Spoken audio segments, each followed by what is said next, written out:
On today's show, we have Mr. John James. John, thank you so much for chatting with us. G'day, guys. How are you?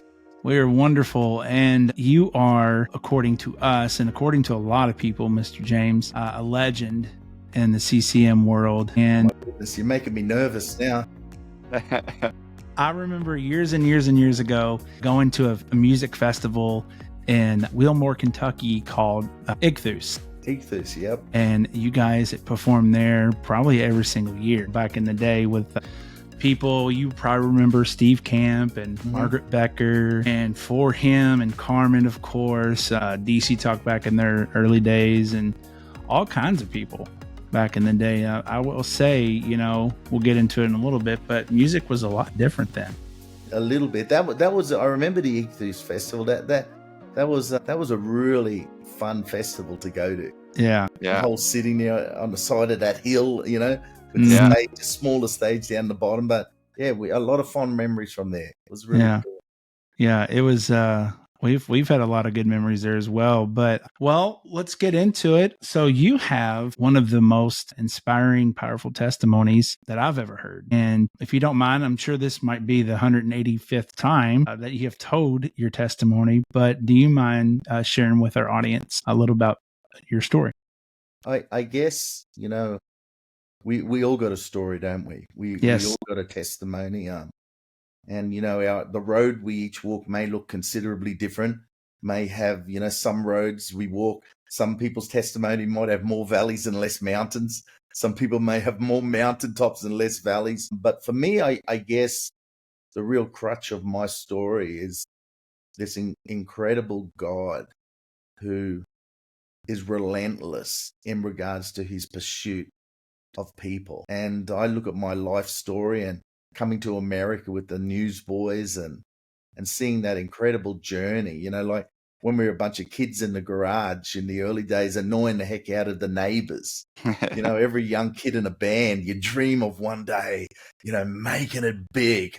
What kid doesn't dream about that? But to actually be in a position one day and really see your dreams coming true, and to be able to articulate that after years of hard work, to be standing on the edge of stages, filling the biggest arenas in this nation and living the dream of success in the music industry. And man, what an incredible journey that was, and an incredible platform.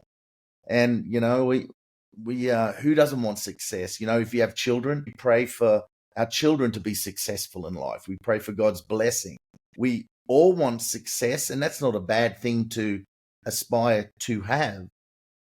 But we don't always realize if success does come in whatever field and endeavor we're in, what sort of pressure does the lifestyle of success, the pursuit of sex, the success, the trim benefits of what comes with a successful career, endeavor, job, lifestyle, what sort of pressure does that put on your character, on your faith, on your marriage, on your ego, on your sexuality, on your children, on your family? And I guess I got a lesson of that at the heights of success, gaining the world, I guess, with the Newsboys and living the dream.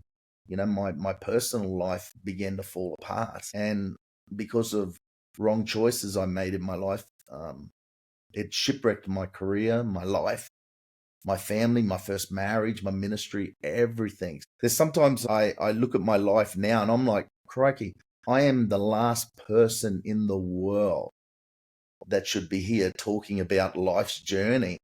But I can do that today because I've not only experienced great heights of success, but I've also experienced this incredible God of mercy and grace. And at the tragic times in my life, when I lost everything, when I was in the darkest, most desperate, hopeless season of my life, I experienced this God of the second chance. Did I deserve it? No. Do any of us deserve the miracle of the cross, God's grace and forgiveness? No. So, I never cease to be amazed how God has in the past used a turkey like me, and how he continues to use a turkey like me. And I'm like, crikey, God, if you can use me, you can use anybody. So I guess my story now is not only talking about God of the mountaintop, but also God of the valley, God of the storm, God of the shipwreck. And I guess when God did a miracle of restoration in my life after the band, probably I would have been happy to be a hermit for the rest of my life and totally stay off the radar. But for whatever reason, God chose that he still wanted to use me, broken, a lot of wounds, beat up, a lot of scars, a lot of baggage. But God's like, I still want to use you as a vessel. And in your weakness, I'm going to be strong through you. And so that's the privilege, I guess, not only myself, but my wife have of, talking about this incredible God and being vulnerable with people. I can give you, in today's culture, give me 6 steps to incredible success, 6 steps to live the blessed life. Well, right. I could do that, but I can also give you 6 steps how to utterly destroy your life, destroy your marriage, and destroy your family. So, I never cease to be amazed that God is still using someone like me, and he never gave up on me. And, I've still got a heartbeat. I'm not dead yet. So I guess God is still wanting to use me in some shape or form to be a vessel. And I feel like I'm an incredibly blessed and fortunate man, mate, to be able to do what I'm doing now. Now, who were some of those people in your journey, John, that helped you along, that you confided in or helped you through along that journey? Was there certain individuals or? Yeah, I was definitely really blessed. God was kind of like on a rescue mission for me. When my career came to an end with the Newsboys, I think it was strategic. God took me back to Australia, kind of like to the outback, mate. I disappeared off the face of the planet. If you want to disappear, go to Australia. But he placed me in a wonderful church with people who didn't love me just because of who I was. And hey, let's give him a Jesus inoculation and place a Band-Aid on that open wound and patch him up and put him on stage, and he can be a part of our music team. They just loved me because I was broken. Yeah. And I thank the Lord that I had a pastor that had half a brain in his head, and he really sheltered me from a lot of people when word got out that were actually soliciting me because they didn't really know my story. And they were like, oh, can John come and do a concert? And I had a great pastor. It's like, you know what? I appreciate that. John's not available. And actually, for the whole time I was at that church, I think for like several years, mate, I had, and even when I left, I didn't even step foot on the stage in regards to the music team or music or anything like that. I think the first thing that pastor was excited about getting me involved in was volunteering to work at a local soup kitchen. Mm-hmm. Yeah. Feeding homeless, really stinky, smelly, grotty people where, man, I had to deal with some really bad attitude I had. Yeah. I thank God for that wonderful church. Yeah. I saw the miracle of local church family when it functions the way it was meant to function.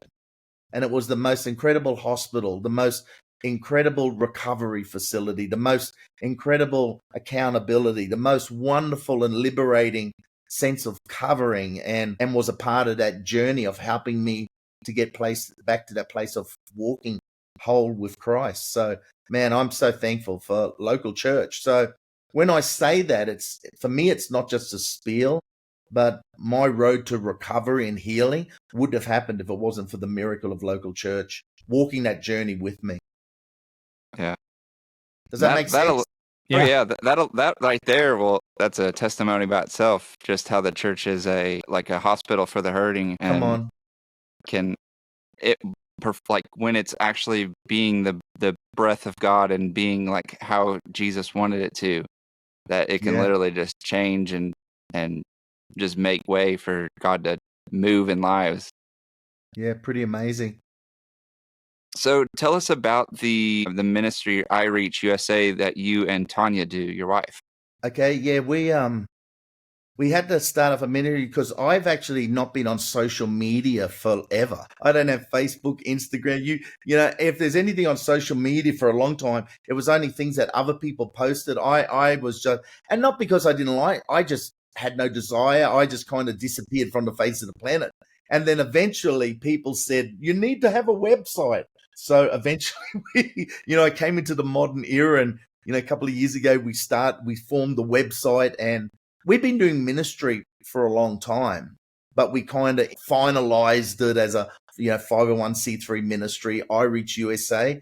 And we wear a couple of hats. My wife and I speak in drug and alcohol addiction facilities. We actually leave this week for one of the most incredible, probably premier faith-based addiction recovery facilities in the nation in Florida. So we drive down there this week.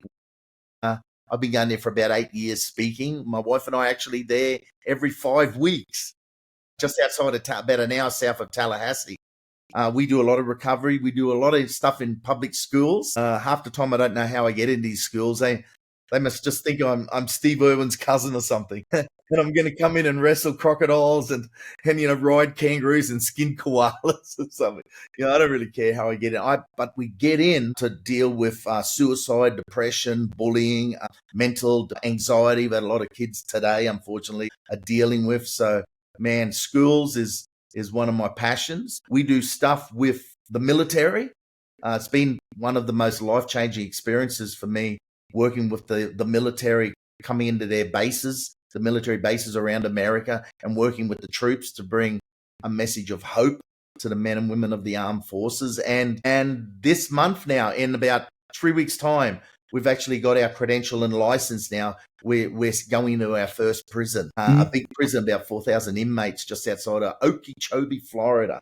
So we're looking forward to going into the prison. So, we work with local churches. My wife and I were just in the mighty country of Ohio last week with a church. We were doing a marriage event, which the listeners might think, wait a second, you and your wife are divorced and you're doing a marriage conference. And I think, yes, absolutely. I can tell you 101 things not to do. Right. Yeah. If you want to stay married and happily married. We had a great time. So we work with lots of churches in the communities to inspire the local church and to inspire the local church to get outside of the four walls of the church and reach the community where they're planted. So that's iReach USA in a nutshell, mate. Wow. Yeah, that's awesome. Now, with the school systems and the stuff that teenagers go through these days, I'm not a really old dude, but, I've been out of high school for 23 years now. And, it's a lot different than it was back in the early 2000s. Yeah. And what's some of the stuff that you've seen and God's been able to use you and your wife to, like, a story that comes to remembrance of a time of that God really used you guys through your ministry? Yeah, I think a lot of things, but definitely addressing the epidemic of suicide through depression. The journey, the dark road that depression, there's an end goal that depression wants to take you to, and that's off the cliff of suicide. And that was unfortunately one of the reasons why the military brought us in, to address an epidemic of suicide and post-traumatic syndrome with men and women coming back from deployment that just aren't able to do re-entry. In the schools, so I'm reminded of a little while ago, we were in a school in Texas, and it was in a small rural community, and we had several hundred teenagers, middle school and high school kids, in a gymnasium on a Sunday afternoon, and the place was packed in this little tiny rural town, and teachers and parents were there in the bleachers. And I remember we asked a question about, over the last year, how many of you kids have actually thought about and contemplated as an optional solution suicide? Now, man, I think when I was a kid, mate, you'd hardly see one hand go up. It was a sea of hands. These kids didn't care that the teachers were watching, didn't care that their parents were watching. I'm thinking, man, what a device and a tragedy, that there is an enemy that comes to rob, kill, and destroy. But I think, working in this environment to bring hope. But I know my wife Tanya, she's raised more kids than her own. Her home was an orphanage to raise so many teenagers. But she tells of the tragic story of one of her nieces that was like her daughter, that was in her home more than with her biological mother. And on her senior year, this beautiful girl, A-grade student, the world ahead of her senior year of high school, she committed suicide. And Tanya talks about that, the tragedy and the pain, coming to terms with that, and actually understanding the journey that Alicia got to get to that dark place. So, yeah, that's one of our passions, mate. Wow. Addressing that epidemic in our nation today. Yeah. And it's, God's using you guys to do that, because there's definitely a crowd for that. Yeah, absolutely. People, this generation needs a move of God more than ever. And so thank God for a ministry like yours. Well, John, since the last Newsboys record that you were a part of, Take Me to Your Leader, it's been, you said 27 years later. Yeah, mate. And here we are.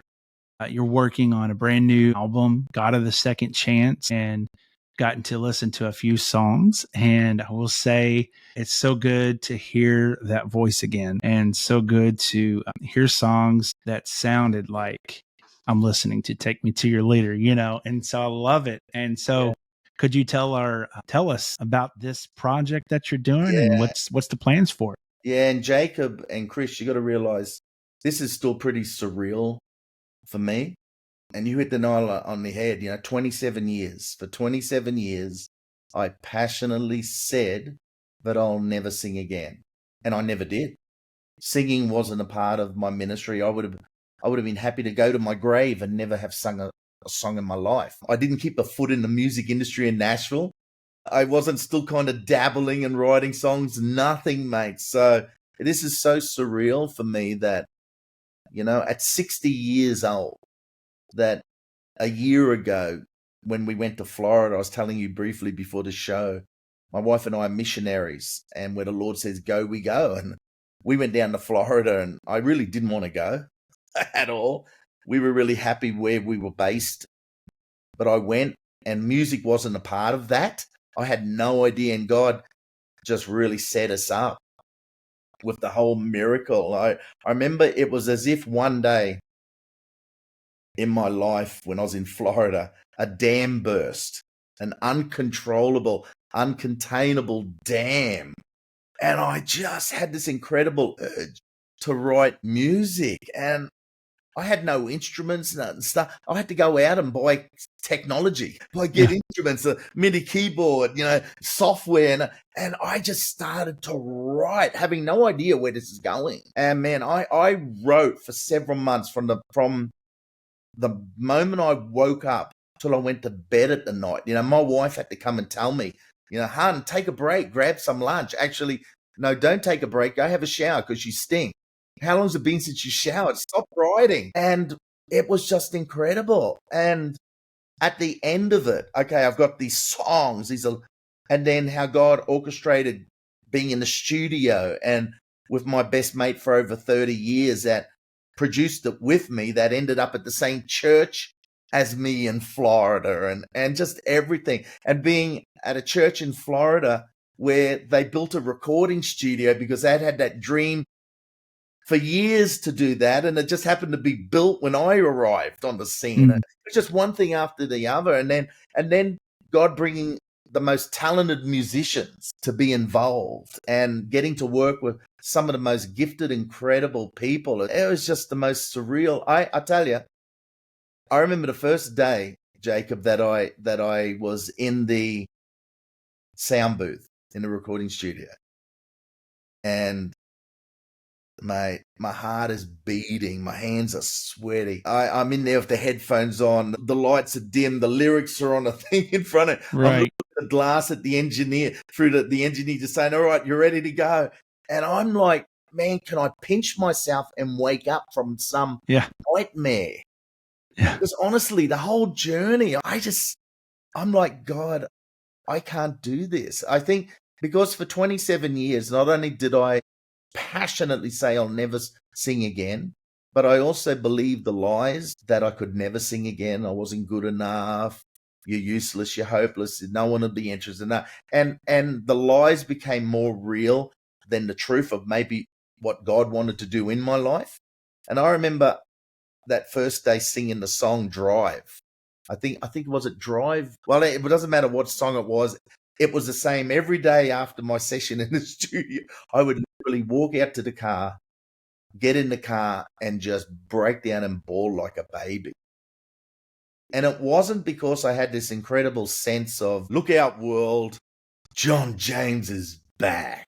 It had nothing to do with that, because I don't give a rip about coming back. I had this incredible sense of, but in the midst of my pain and brokenness, in the very thing that I said is impossible, the very thing that I said I will and could never do again, that was bigger than God in my life, God just tore down that idol.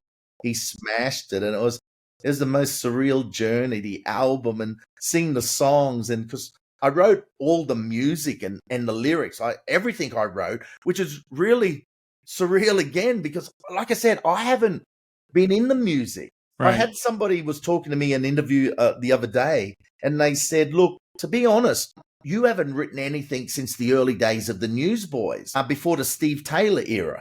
I think that Not Ashamed. You helped write the songs up until Not Ashamed. But to be honest, all those songs were rubbish. And the songs didn't start to get better until Steve Taylor and Peter Furler began to collaborate. And that's true. And so this person interviewing was saying, when I heard about you doing a new album, I got to say, I am so intrigued. For one, I got to answer a few questions. One, can you even sing? 30 years later, 20 years, can you still sing? But are the songs, what are you going to sing about? What is the songs going to sound? Is the music going to be rubbish? And he goes, I've got 100. He said, I'm just so excited to hear it. So I said to the guy, you and me alike, mate. When I started this journey, I had no idea what God's going to do. I have no idea where the music's going to go. I listened to the radio today, and the biggest lane, if I can use that, in Christian music today, it's like Highway 1 is all congregational worship. Whether you're bands like Elevation or Hillsong or Bethel or The Passion, it's like if you want to get any airplay or download, everyone's jumping in that lane of congregational worship. It's like someone comes out with a hit, and then there's 400,000 other songs that come out that all are sounding like that. So you get this one lane stylistically sound of this congregational worship. Hey, and that's great. But I'm kind of thinking, Lord, is there any other lane? Right. There needs to be.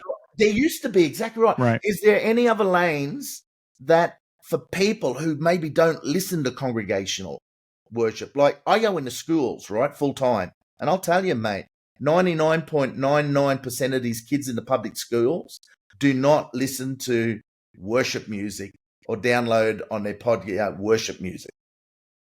They don't even listen to Christian music. So you're going to have to write music that connects with people who don't normally listen to hymns or congregational worship. Now, I'm not saying my album is the answer to that. I'm just saying that's a lane I think the Newsboys were always in. The Newsboys were incredibly cheeky, corny, cheesy, but had this fun edge about it. You don't get much more cheeky and cheesy than songs like Shine, Breakfast, Take Me to Your Leader. It had a cynical sarcasm, but buried under that a really clever lyric to connect and reach people. So that's kind of what people ask me about this album. They say, stylistically, what's it like? And I think you said that. It's like if 27 years, the original crew that were on those albums got back together, and this would be some of the songs that would, 27 years later, would follow up songs like Shine, Breakfast, Take Me to Your Leader. Right. And that's what this album is. Now, when is the release of the album, the full album? No idea, mate. I'm in talks at the moment with a label, which is quite bizarre because the music industry is so different today. It is different. Another universe far, far away, mate. Like the world, it's so differently, and how to navigate that world now with social media, downloads and podcasting and your songs and song playlists online. But I'm in negotiations and talks with a wonderful record label at the moment, and we're seeing where that's going to go. Maybe soon, hopefully in a couple of months. It all depends. Yeah. I've actually started pirating my own. I was at my home church last weekend. My wife and I had the privilege of being home and speaking.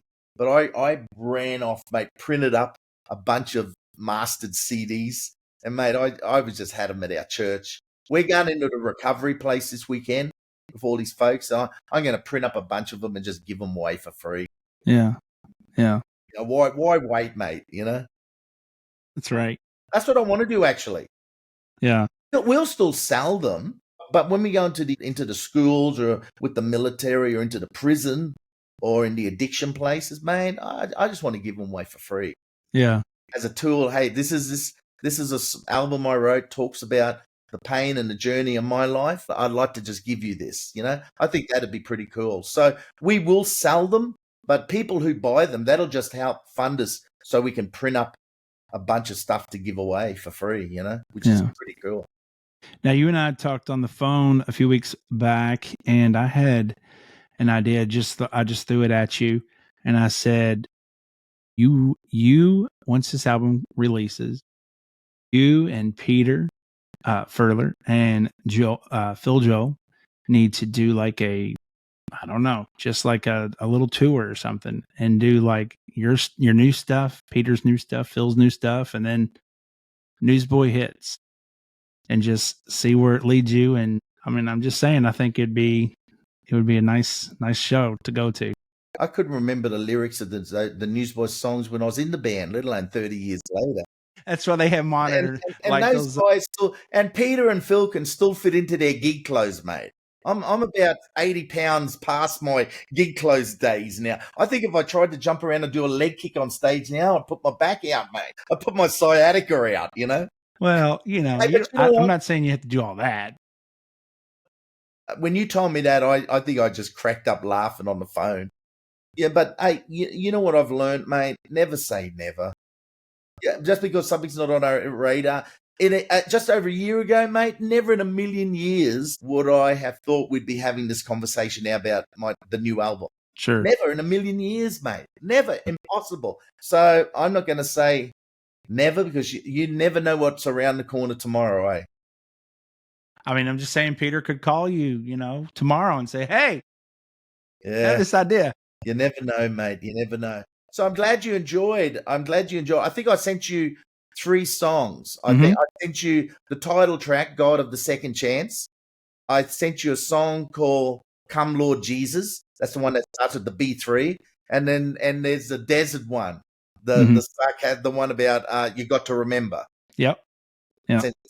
There's 11 tracks total. Okay. I'll have to send. We're getting some CDs and jackets and stuff coming soon. I'll have to send you some, mate. Yeah. That'd be awesome.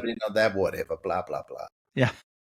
Well, we're really looking forward to it, and man, what a perfect title for your album, John. You know, because he's God, not just of the second chance, but the third, the fourth, the fifth. I mean, so many chances, you know. Speaking of nostalgia, let's go back a little bit, and I'm going to pick your brain for a moment. My favorite, of course, you know, I have a lot of favorite albums and songs, but one of my favorite Newsboys album is Take Me to Your Leader. And earlier you were talking about how your songs were quirky and just different. And I think about the line, Isabella is a belly dancer. Man, you try and sing that when you're tired. You know, I like, what's serious? Yeah, Isabella was a belly dancer with a kleptomaniac's restraint. It's like, man, you're out of breath. You're running around like a chicken with his head cut off, and you gotta stay on the money. You know, yeah. It's like, but that was the brilliance of Steve Taylor. Yeah, and I think, you know, like, I think in those early days there was just a real chemistry. For whatever reason, there was something that just gelled between Steve Taylor and the Newsboys. And I think, you know, Peter a lot of times would know exactly what he wanted the song to say. Sure. But then he would hand it over to the lyrical genius of Steve Taylor that would take that, you know, like, even, you know, somebody came up to me and they asked me about one of their favorite lyrics in the song, you know, that how the song Shine, and, you know, how it talked about you can have such an influence on somebody's life that you'd cause a vegetarian to barbecue a hamster. So you talk about Oprah too in there. Hey, but to a claim to fame, mate, there's a song. What song's it on? It's a song I didn't send you. It's a kind of edgy guitar rock song. Okay. called Jumpstart. But there's a line that I use the word, and the word is schlep. And I think I'm going to get the award. I have never heard the word schlep used in any other song. If the listeners or the viewers know of that, please contact the music man guy and let him know. I was so proud of that. My wife was cracking up just to, how she can't believe that I worked this word into the lyrical content of the song, the word schlep. It's great. It's great. I had to look up the dictionary actually to make sure all the different definitions, that I wasn't putting something in there that I wasn't aware of, mate. Yeah, whoops. Because some people are always going to ask, so what's this song about? Right. And, you always have to explain. And sometimes the explanation isn't as exciting what the person themselves in their own head and imagination thought the song was about. So sometimes I always ask, well, what do you think the song's about? Sure. Your explanation might be better than mine, So the song Breakfast off that album, did you guys ever think that would become what it was and is? I mean, singing about Captain Crunch. Yeah, mate, I got to tell you, I think we weren't the best friends of a lot of cleanup people in arenas. Man, because sometimes, mate, the floor at the end of a gig in these big arenas was just covered with cereal, and some poor arena guy or somebody with the promoter team, so they weren't getting a fine at the sweeper. Captain Crunch cereal. It's a funny thing. You're in the studio and you hear a song, and there's just something about the song that you feel like, man, this sounds like a hit. And sometimes you don't even know. Sometimes you think, well, is this song? And then it takes on a life of its own. And that, or, sometimes a song can be a hit from the first moment someone hears it. The first time it's played on the radio and people hear it for the first time, they're like, oh, what's that song? Yeah. It takes on a life of its own, which is really quite remarkable. And then on the flip side, if you're on stage singing a song, and if it's not going over well, it's the longest 3.5, 4 minutes of your life. And you can't wait for it to be over so you can go into the next song and try to dig yourself out of that hole. That's cool. Well, with our first time guest, John, we like to do a little thing called favorite things. And so I'll just give you a word and you give me your favorite thing in that category. Sound good? Okay. Be a little divisive. So what is your favorite food? Molinjani. What is that? Oh, now I have to explain it too. You're gonna have to look it up. People say pizza or ice cream. I got an Italian background, mate. I'll give there. That's the hint. Yeah, there you go. It's like a grilled, or like a preserved eggplant. Okay. Yeah. Gotcha. Do you have a favorite movie? Probably Forrest Gump. There you go. I had to think about that. There's a few movies I like. Yeah. And having kids, growing up with 2 daughters, mate, man, I love the SpongeBob movie. I think as a parent growing up, I'd watch with my kids every SpongeBob ever. I knew every one-liner. My other favorite movie, can I have 2? Sure. Nacho Libre. Well, that's a good one. I like the baptism scene. That's a good one. What about a show? Is there a show that you like to watch? I used to like the old, the car things, Grand Tour. Okay. Yeah. I used to like, in the olden days, not the latest one because it went just ridiculously woke and crazy, but being a classic Australian, mate, a classic Doctor Who. There you go. Yeah, the new stuff's kind of different. Yeah, I stopped watching. Do you have a favorite musical artist of all time? Steve Taylor. There you go. Nah, just a plug for Steve. I don't know if I have a favorite. I like all music except country. Oh yeah, I'm gonna go classic cheesy Australian. Favorite artist, John Farnham. Okay. Do you know that? No, I don't. Oh mate, he's really old now. Okay. Really, really old. He was crowned in Australia The Voice. Okay. He's one of famous singers all around the world have crowned, who, in different countries, America, has said John Farnham is probably one of the modern eras, goes in the top 10 all-time greatest singers. That's just, check it out, John Farnham. Okay. I'll send you a link of a song he did live. Not before auto-tune and everything, mate. Live. Now, you said he was on The Voice Australia? Huh? You said he was on the show The Voice, Australia? No, they called him The Voice. Called him The That Voice. was his name. Okay, when you referred to John Farnham in Australia, The Voice. That's what they called him. Nice. Well, you're singing again. So do you have someone that you would love to sing with, a dream duet? My wife. There you go. Yeah, Tanya did practically all. Well, she did all the backup okay. on the album. And there's one song that I did. It's a song you haven't heard yet. It's a score. It's a song called Square Peg. Okay. Where I speak the verses, and it's my cynical satire dealing with the frustration of trying to put a square peg in a round hole as a metaphor in life. Yeah. And she sang the chorus. Okay. And she did a great job. So knowing my wonderful wife, if there's any song that'll probably soar to heights of success, it'll probably be the one I didn't sing. There you go. Probably. It'll be the one my wife said. God just wanting to make sure I'm eternally kept humble. Do you have a favorite ice cream flavor? I'd love chocolate, but I love a really nice cappuccino too. Ooh, there you nice go. Coffee cappuccino. Yeah. Coffee ice cream's really good. Yeah, if you get a nice one of those hole-in-the-wall places that make their own, okay, up, mate. Yeah. This might be whatever, but do you have a favorite podcast or maybe a favorite book that you listen to? Mate, I'm not on, like I said, I've really not been on social media. Yeah. At all. Yeah. I've just now, because of the album, started to put, but other than this, I don't listen to anything. There you go. Okay. And not that it's bad, just because I just don't. Yeah. Do you have a favorite Bible verse? Yeah, probably I was going to say Romans 12, but my wife would say it's Corinthians 13. Because there's a song on the album called Love that I took from Corinthians. Yeah, Corinthians 13. What is one thing about you, John, that people may not know? That for 27 years, I was scared, senseless to sing. You could put me in a gymnasium filled with kids, unchurched kids, in a public school, and I would have the boldness of the Lord to say, let's go, God, this is going to be awesome.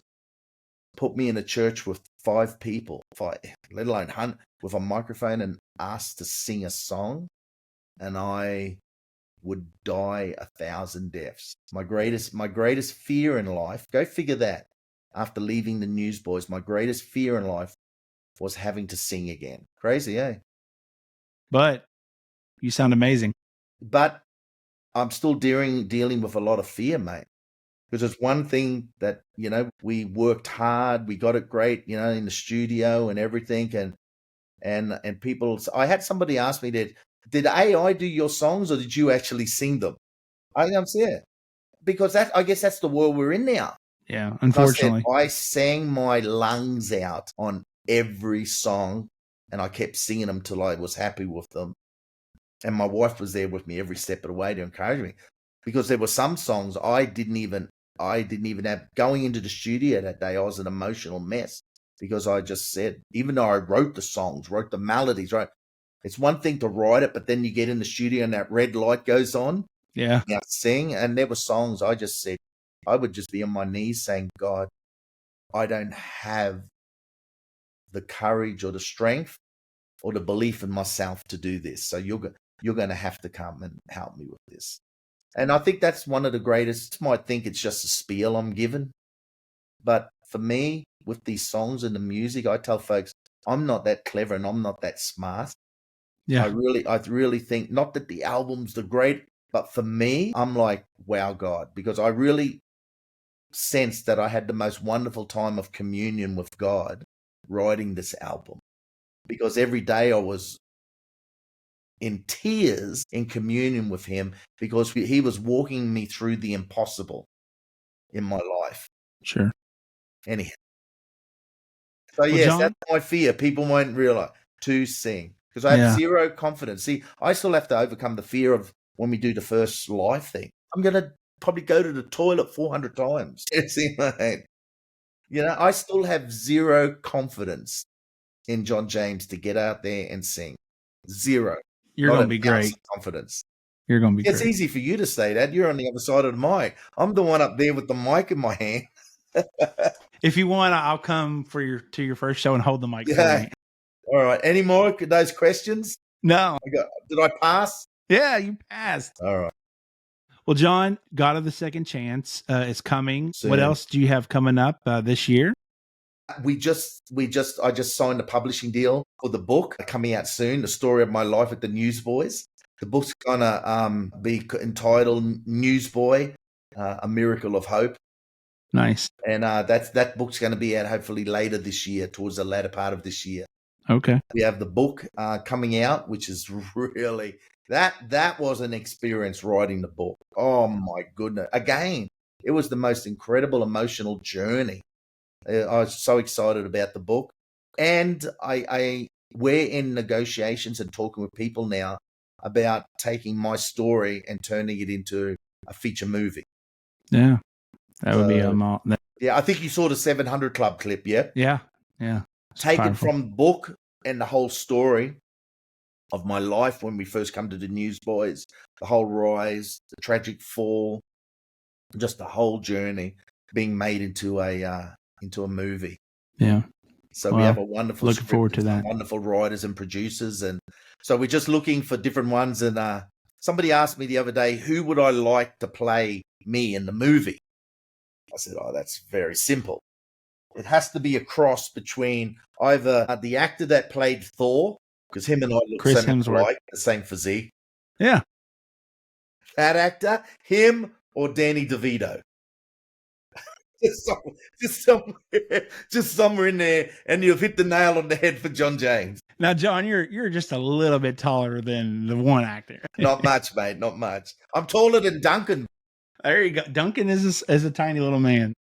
He's all heart, but yeah, he is. Well, to wrap up, I'd like to see if you'd be willing to share something that God's been doing in your life recently that would help build our viewers and our listeners' faith. Yeah, I think the ongoing miracle of our lives and the testimony of our lives. I said to some folks the other day at church when my wife and I were speaking, I said, hey, look, it's really easy to be great from a distance.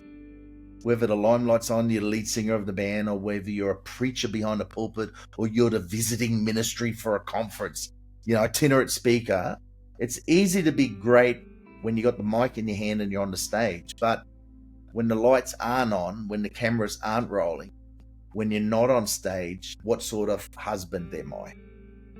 What sort of father? What sort of person am I just on the street every day? How I interact with people when I see in the community at the local store. That's the power. I say to folks, if you want to ask me how authentic I am as a follower of Christ, ask my wife. Ask the people who are around me, my family, that see me every day. I think that's the great, because, it's easy to be great from a distance, mate. It's easy to be great on the stage, like to me, my wife and I were at a marriage conference the other week, and I was saying, why is it that if we took all the ladies into one room and the men into another room, we asked them both confidentially the same question, on a scale of 1 to 10, what would you rate your marriage? And, we men are probably, 8 or 8.5 or maybe a 9. Yeah, awesome. And then you ask the wives and they're like 2, maybe 3 on a good day. It's like, wait a second, what's wrong with them? It's awesome. And just really learning that authenticity. If I have a prayer, God, help me to be an authentic representation of Christ in me. That's what I'm learning, mate. That's what I'm learning. And that testimony starts at home, the way I treat my wife. Sure. Well, John, thank you so much for chatting with us. A God of the Second Chance album will be releasing very, very soon. Your book will be coming out. A huge year for you. I'm just honored to be talking with you today, and so excited and happy to see what God has in store. And, as you said, you would have never thought you'd be writing music and singing a year ago. And I'm just telling you, man, God's going to open up some amazing doors this year and next year. And so it's just going to be awesome. And so thanks again for chatting with us.